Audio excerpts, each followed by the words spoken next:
Welcome to TYT Sports and Rotowire. Ben is on another cruise or something. He likes those cruises, huh? Man, he is. You guys mentioned the Vikings cruise last week. There's a that. lot of people in the comments who were like, Vikings cruise, question mark. It's because we're playing. That was a cruise you didn't want to be on in 2005. Not necessarily. Well, actually, I take that back. That's a cruise that some people would want to be on in 2005. Depends where you are in life. That's very true. Chris, we're going to get right to it. You were 3-1 last week. By the way, that is Chris Liss. He's the managing editor of Rotowire.com. You can check out his articles there, podcast, East Coast offense, all good stuff. It's all in the description below. Make sure to click on it. Chris, 3-1 last week. Solid week. Let's pull up the picks, though. Well, I know I had the Steelers, and that was just – I can't believe I didn't take them as my best bet in my regular column. They rolled over Indy. I thought the Matt Hasselbeck story was nice, but, that was not going to last. He even got hurt. I think he's going to play this week, though. Seattle. Minnesota's a fraud. Seattle's good. I felt they would win. I didn't think they would kill them that way, but I felt pretty confident. I thought New Orleans was in the right spot at the right time. I don't think they're that good, but they're tough at home. They covered, and I was wrong about the game that I made my best bet, which was Chicago. I thought they would throttle San Francisco in Chicago because San Francisco's been really bad on the road, and Cutler had been good. But you know what, Jay Cutler, whenever the pressure's on, whenever he's expected to win, whenever the Bears now start to become a fringe playoff contender, he falls apart. He's been great this year in part because nothing was expected. Right. I don't know if this is actually true, but it certainly seems this way. Well, and John Fox is a good, at times, is a good coach. He's a better coach than what they had before. Why can't I remember? Trestman, right. That makes sense. And it seems like the expectations for Cutler have dropped off, and that would make sense as to why. But they were 7-point favorites at home, and he did not play well against that very average at best 49ers defense. All right, so you want to do this week's picks? Yeah. Let's take a look at this week's picks. Okay, so Thursday night game. Normally, I do not take the Thursday night game just because it's weird, it's fluky. But Minnesota's a fraud. They're missing their three best defensive players. They're missing Anthony Barr, the linebacker. They're missing Linval Joseph, former Giant, and they're missing their safety, Pro Bowl safety.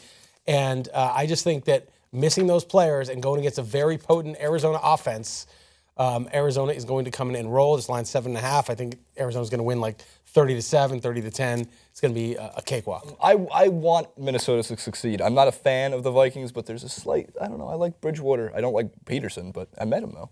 You did? Yeah, I interviewed him once, too. Yeah. He's not a terrible guy in person. Just don't be his kid. Yeah. You're an adult, so you're fine. That is true. So, all right, but I'm taking Arizona to roll at home. I just think that, and they're especially good at home. My second pick is going to be Carolina, and I just don't understand this. I know our producer Dan Kesson does not understand this either.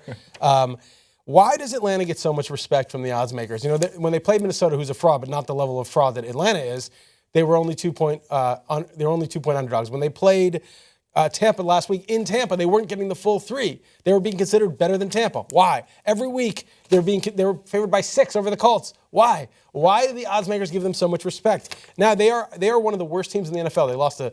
They barely beat the Titans. And that was the Ken Whisen on Titans. They lost at home to Tampa. They lost on the road to Tampa. Right. They lost to the 49ers, okay? This is a doormat, this team. They lost to the Matt Hasselbeck Colts at home, okay? This is one of the worst teams in the league right now, and they are going to an undefeated team on the road. Right. This line should be 12 or 13, yet it is 7.5.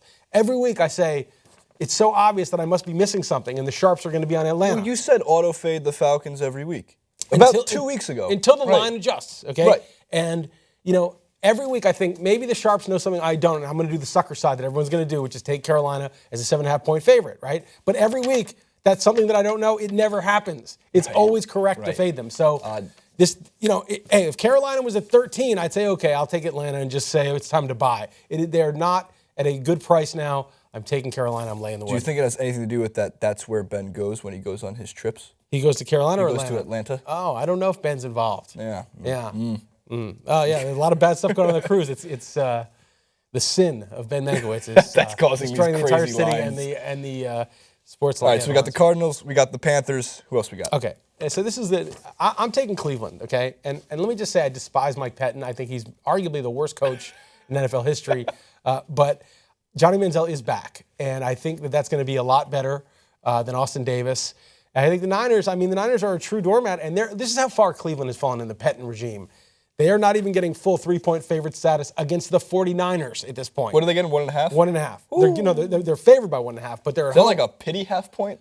No, it just means that the Browns are so illegitimate that they can't even be favored by the full 3 at home against the Niners. Even Belichick couldn't save the Browns years ago. So Yeah, but I'm going to take the Browns. I think they're going to win this. I think Blaine Gabbert, smoke and mirrors. He, like Hasselbeck, is going to get exposed.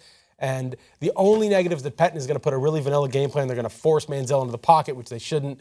But I still think they win. Taking Cleveland to win the only this game. negative is you have to watch the Browns versus the 49ers. I don't have to watch.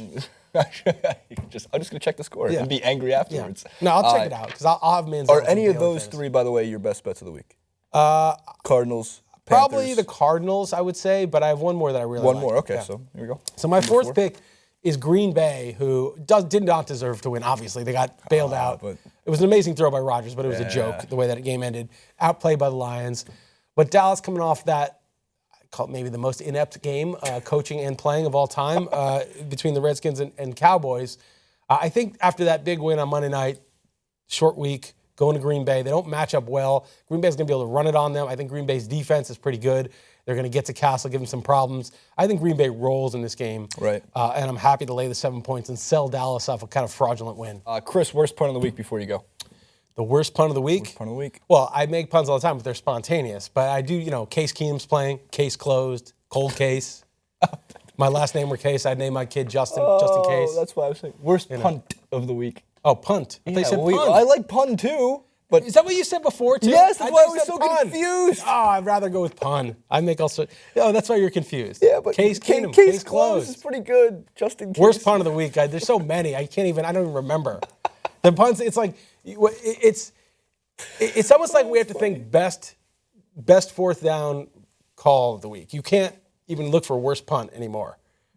Or inept coaching moment of the week. No, you can't do that. You can't That's because the there's too norm. many? That's the normal. The exception is what's a normally good call that any reasonably informed fan would make of the week. And I can't think of any off the top of my head, but I'm sure there were times where some coach went for it on 4th and short when he would have, but the announcer was like, oh my God, this is such a gamble, when it obviously isn't. And I would, award that play, but I don't have one in mind. All right, well, worst I punt. like the punt. In that case, leave your worst puns and your worst punt and your inept coaching moment and your worst 4th and short play of the week in the comment section Just in below. case. Just in case. In case, Keenum. Make sure to follow Chris at Chris_List on Twitter. And make sure to go over to Rotowire.com for some great fantasy football, basketball, baseball, all the analysis you can ask for on our website. We'll see you next week.